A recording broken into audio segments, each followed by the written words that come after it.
concorresse um lugar de honra. E Esther entrou concorrendo a esse lugar de honra por submissão a Mardoqueu. Ele foi quem permitiu, né? Ele foi quem ensinou, foi quem instruiu. Foi ele quem disse para ela para que não contasse, ou seja, ele sabia que ela ia concorrer, né? Ele instruiu ela, então ela concorreu a esse lugar e foi a escolhida, né? Tudo programado, a gente viu ali Deus agindo na história. A história não foi determinada ou decretada pelo rei, mas por Deus. Deus era quem estava no comando de tudo. Esther era quem ia receber a posição de Vasti, por Vasti negligenciar, irmão. Entenda, Vasti negligenciou. Deus não tira ninguém da sua posição se não negligenciar. Se Vasti não tivesse negligenciado, Deus teria mantido ela ali. Mas Deus tinha um plano para com o povo judeu. Aquele povo judeu, é bom a gente entender que aquele povo judeu, eles tinham sido levados cativos, eles estavam cativos ali. Ali não era a cidade deles, ali não era Israel, ali não era Jerusalém, ali não era o lugar deles, eles estavam ali cativos. Então Deus entrou naquela história para libertar aquele povo, porque no finalzinho lá a gente vê que aquele povo foi liberto. Aquele povo teve o direito de festejar o seu Deus, de louvar o seu Deus. Então, Deus entrou na história através de Esther, porque Vasti negligenciou e perdeu sua posição, né? Ainda que o rei estivesse bêbado e todos estivessem bêbados, mas Vasti também estava cometendo o mesmo, não foi por causa disso. Entenda, não foi. Ela não foi porque por despeito e por se achar maioral, né? E porque era planejado por Deus. Então, Esther recebeu aquela posição, viu? Recebeu aquela posição. Não estou dizendo aqui para vocês que se o marido de vocês estiver bêbado, ele convida vocês para ir para um banquete e vocês vão lá para a folia, para a bebida. Não é isso, não. Vocês são servos de Deus e sabem. Tem consciência que vocês não devem se sujeitar à ordenança de Satanás. Isso aí não é uma ordenança de Deus, mas uma ordenança de Satanás, porque vocês não vão ganhar o marido dessa forma. Vocês vão ganhar com sabedoria, como disse aí em Coríntios, que a gente tem que se fazer de fraco para ganhar os fracos, né? Ou seja, você que sabe que é fraca, você vai buscar no Senhor para ganhar os fracos. Vai buscar no Senhor fortaleza, amém? Amém. Então é isso. Que depois desapareceu da narrativa. Sua modéstia é Vasti, que depois desapareceu da narrativa. Sua modéstia e atitude, com base em princípios, prepararam o caminho para Esther. Porém, atitudes fundamentadas em princípio nem sempre levam a um aparente benefício. Porém, pois é. No fim, por que devemos fundamentar nossas atitudes em princípios, mesmo que não saibamos os resultados dos nossos atos? É uma pergunta, viu, irmãos? Na questão 2, o comentário. Então, Esther na corte do rei. Leia Esther, capítulo 2, versículo 10 e 20. Porque Mordecai instruiu Esther a não revelar sua origem. Porque às vezes pode ser prudente não revelarmos imediatamente nossa filiação religiosa. E eu já vou emendar o 4, para a gente ler logo as duas. A questão 4 diz assim: leia João. Alguém pega aí a primeira Esther, capítulo 2. E João, capítulo 4, do versículo 1 até o 26. A história de Jesus e a mulher junto ao poço. Porque ele disse abertamente que era o Messias, enquanto entre seus próprios povos não falou de maneira tão franca, como declarou o seu povo e a sua parentela, porque Mardoqueu lhe tinha ordenado que eu não declarasse. Esther, porém, não declarava a sua parentela e o seu povo como Mardoqueu lhe ordenara, porque Esther cumpria o mandato de Mardoqueu como quando a criara. O Senhor entendeu que os fariseus tinham ouvido que Jesus fazia e batizava mais discípulos do que João, ainda que Jesus, mesmo não batizava mais os seus discípulos, deixou a Judéia e foi uma vez para a Galileia. E era-lhe necessário passar por Samaria. Foi, pois, a uma cidade de Samaria chamada Sicar, junto da herdade que Jacó tinha dado a seu filho José. E estava ali a fonte de Jacó. Jesus, pois cansado do caminho, assentou-se assim junto da fonte. Era isso, quase a hora sexta. Veio uma mulher de Samaria tirar água. Disse-lhe Jesus: dá-me de beber, porque os seus discípulos tinham ido à cidade comprar comida. Disse-lhes, pois, a mulher samaritana: como sendo tu judeu, me pedes de beber a mim, que sou mulher samaritana, porque os judeus não se comunicavam com os samaritanos? Jesus respondeu e disse-lhe: se tu conhecerás o dom de Deus, e quem é o que te diz, dá-me de beber, tu lhe pedirás, e lhe te daria água viva. Disse-lhe a mulher: Senhor, tu não tens com a que atirar, e o poço é fundo. Onde, pois, tens a água viva? És tu maior do que Jacó, o nosso pai, que nos deu o poço, bebendo ele próprio dele, e os seus filhos e o seu gado? Jesus respondeu e disse-lhe: qualquer que beber desta água tornará a ter sede. Mas aquele que beber da água que eu lhe der nunca terá sede, porque a água que eu lhe der se fará nele uma fonte de água a jorrar para a vida eterna. Disse-lhe a mulher: Senhor, dá-me dessa água, para que não mais tenha sede e não venha aqui tirá-la. Disse-lhe Jesus: vai, chama o teu marido e vem cá. A mulher respondeu e disse: não tenho marido. Disse-lhe Jesus: disseste bem, não tenho marido, porque tiveste 5 maridos, e o que agora tens não é teu marido. Isso disseste com verdade. Disse-lhe a mulher: Senhor, vejo que és profeta. Nossos pais adoraram neste monte, e vós dizeis que é em Jerusalém o lugar onde devo adorar? Disse-lhe Jesus: mulher, crê-me que a hora vem e que nem neste momento, nem em Jerusalém adorareis o Pai. Vós adorais o que não sabeis, nós adoramos o que sabemos, porque a salvação vem dos judeus. Mas a hora vem, e agora é, em que os verdadeiros adoradores adorarão o Pai, em espírito e em verdade, porque o Pai procura tais que assim o adorem. Deus é espírito, e importa que os que o adoram e adorem em espírito e em verdade. A mulher disse-lhe: eu sei que o Messias, que se chama Cristo, vem. Quando ele vier, nos anunciará tudo. Jesus disse-lhe: eu o sou, eu que falo contigo. Na Bíblia mesmo diz, né, que tem tempo para tudo, né? Tem um tempo de calar e tem o tempo de falar. E lá no caso de Esther, o tempo lá era dela ser escolhida primeiro, orar, se preparar para poder contar a verdade, preparar lá o espírito do rei para poder dar certo. E aqui no caso de Jesus, que foi lá com a mulher samaritana, ele preferiu falar logo, né, dizer quem ele era para ela. Que ela estava duvidando, porque era um judeu falando com uma samaritana, e ele foi a oportunidade dele dizer logo quem ele era. E nas palavras dele, ela descobriu logo que ele era um profeta, que ele era Jesus mesmo, porque ele estava sabendo até a história dela todinha, tudo que já tinha acontecido. E é isso. A minha palhinha é só essa, que eu tenho o tempo de falar e tenho o tempo de calar, né? E a gente tem que saber definir esses momentos. Quando a Bíblia diz que a mulher sábia edifica a sua casa, irmãos, isso nós temos aprendido com Jesus.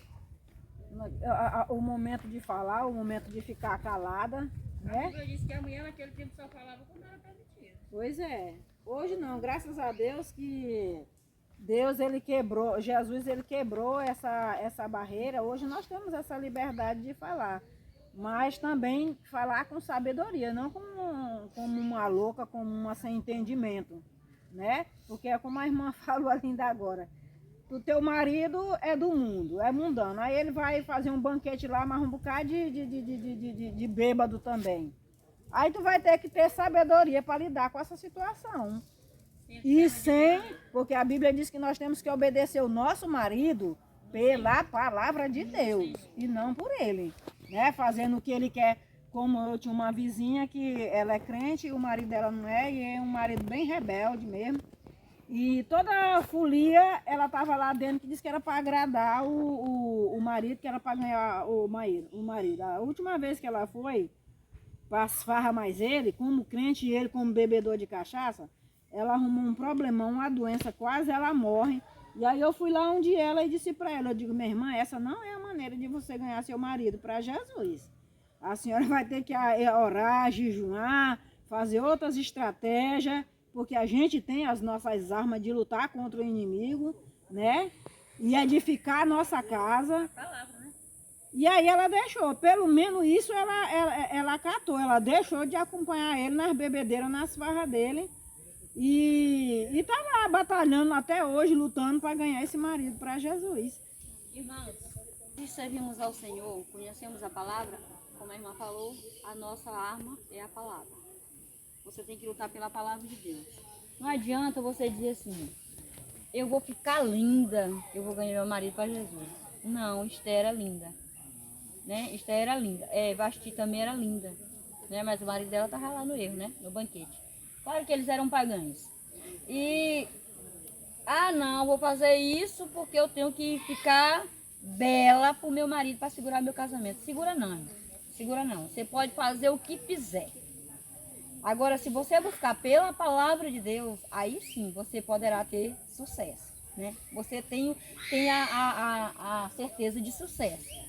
Eu conheço uma pessoa que ela nunca foi de viver toda hora pedindo de joelho, participando de vigília, participando disso, daquilo, do propósito de ganhar o marido, aquela ansiedade, aquele anseio.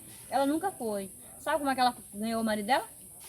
Quando ele trazia a carne de porco, ela dizia assim, olha, tu trouxe a carne de porco, não trouxe?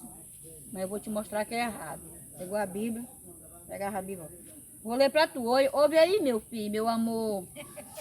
Tu vai ouvir a palavra de Deus, o que diz, aí que falava tudinho. E ele ouvindo.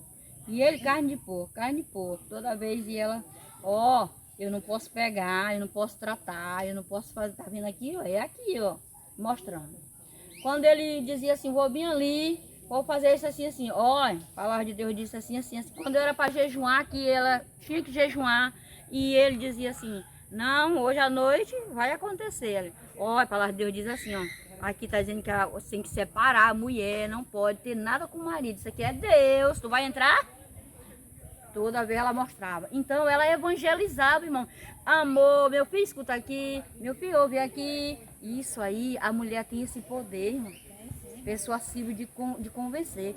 E aí ela não ficou morrendo de jejuar por ele, não. Ela jejuava uma vez a outra. E ele não está servindo a Deus mais ela. Quem convence o homem do pecado é o Espírito, não é nós. E a palavra tem Espírito. Agora a mulher não evangeliza o marido. Não prova na palavra. Que às vezes nem ela sabe onde é que está o versículo. E aí fica morrendo de jejuar e morrendo de orar. E não vai ganhar nunca. Porque é a palavra que convence o homem do pecado. Então, como é a pergunta aí? Deixa eu voltar para a pergunta. Primeiro, Mordecai instruiu ela a não falar. Por quê? Porque o povo judeu era um povo odiado. O povo judeu estava ali como cativo. Eles não eram libertos naquela nação, eles eram cativos. Então, por isso, eles não podiam se declarar abertamente. Ou seja, se a gente for daqui para a China, que é um país que tem ditadura, fechado, tem ditadura, né?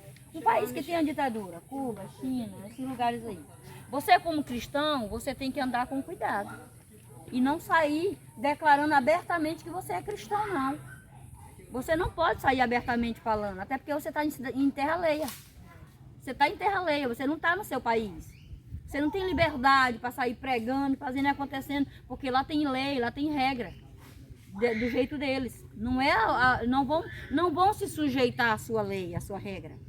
Da mesma forma, você você convive num lugar, em determinado lugar, que não tem a mesma fé que você.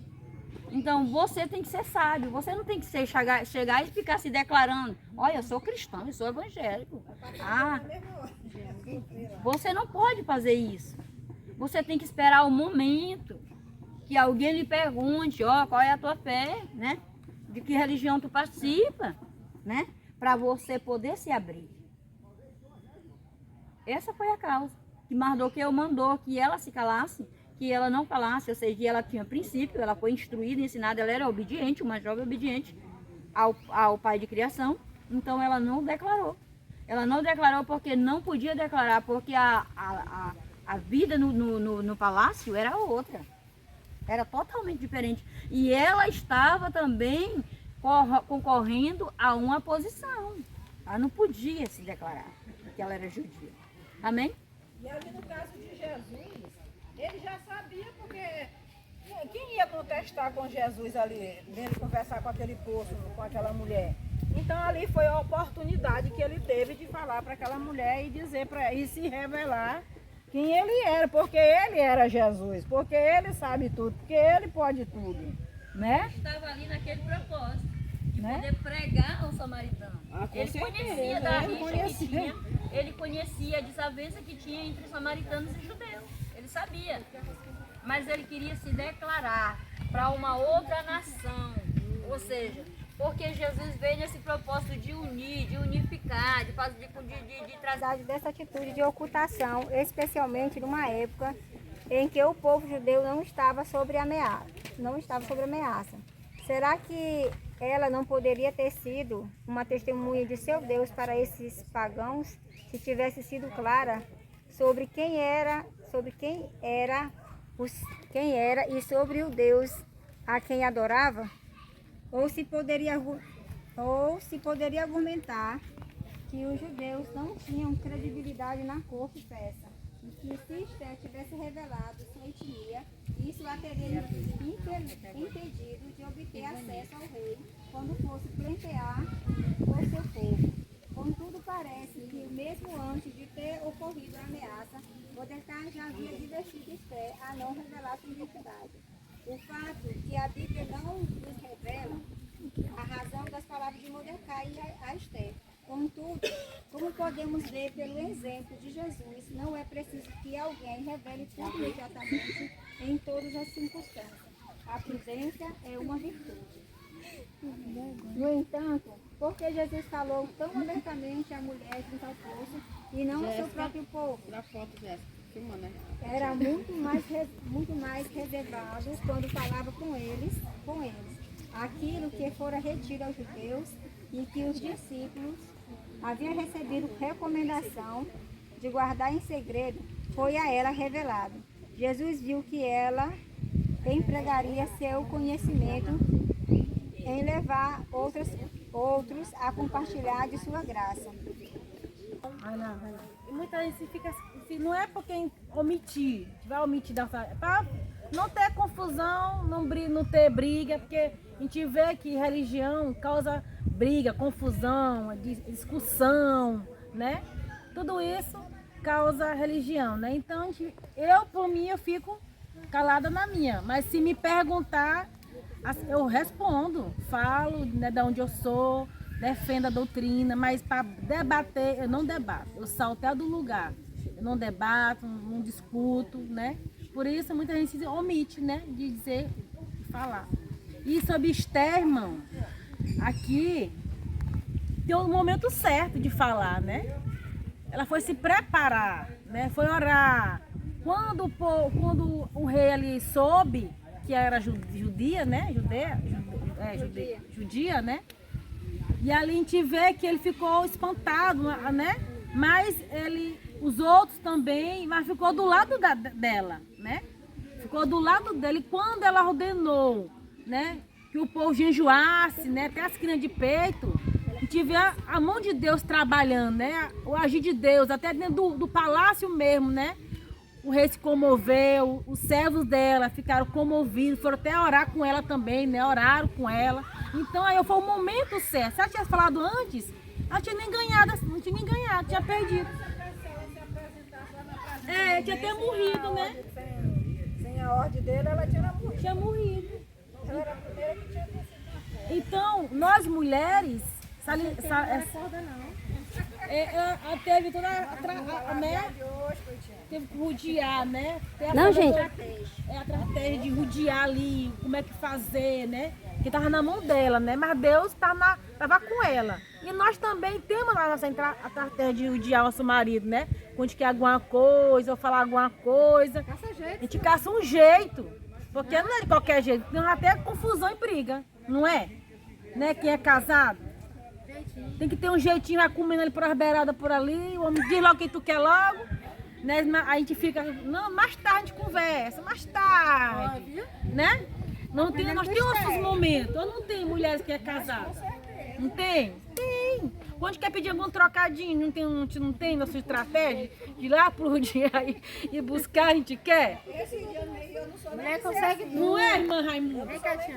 Mulher consegue tudo. Eu tava precisando de um tênis, né? E aí eu vi que o marido tava gastando uma notinha lá. Por lá, aí eu disse assim, olha a maneira que eu entrei. Sentei lá perto dele e digo, meu velho, eu tô precisando de um negócio. Só deu um cheirinho nele. Não, só cheguei lá pertinho dele. Aí eu digo, olha, eu tô precisando de um tênis. Só que eu tô precisando de um tênis que seja macio e leve por causa da dor nos pés. E um tênis assim, ele é caro, né? E eu sem dinheiro para comprar. Também calado, ele estava calado, ele ficou. Mas eu precisei, porque eu conheço o meu jeito, que eu sou, mas eu tive que usar de... Seu jeitinho delicado, hein? É, assim, um jeitinho delicado para chegar lá. E hoje está lá meu tênis. Consegui. Mas se eu fosse talvez na bruta, ele me respondia em cima da bucha que não e acabou essa história. Que não pode. Mas não tinha. Já tinha gastado muito. Né? Tudo isso foi plano de Deus. Então, e para nós também ter paciência. Esther teve a paciência. Não foi logo derramando, não. Teve paciência, né? Fez 2 banquetes ainda, né? Para contar. Tudo teve a sabedoria da Esther, né? Foi tudo dirigindo tudo. Ela foi buscar, aí passou Bora comentar, irmãs. Marilene, a irmã lá da de Rosa. ninguém podia penetrar ali na presença do rei naquele momento ali, de maneira nenhuma. Se fosse, ela foi fulminada. de mar. Mas aí, diante do jejum que ela fez, ela até disse, antes dela ir à presença do rei, ela falou, ela disse, olha, se eu viver, eu viverei. Se eu morrer, eu morrerei. Porque ela sabia que era muito delicado, porque naquela reunião ninguém podia entrar, a não ser quem tivesse sido chamado para aquela reunião. Mas ela se preparou ali, se enfeitou toda, ficou linda, maravilhosa. E já tinha jejuado os 3 dias lá, mais o povão dela. E aí quando ela chegou lá, até os homens que estavam lá ficaram tudo de cabeça. Poxa, que negócio é esse, essa mulher entrar assim? Mas na mesma hora ele fez o que? Porque tinha um cetro, né?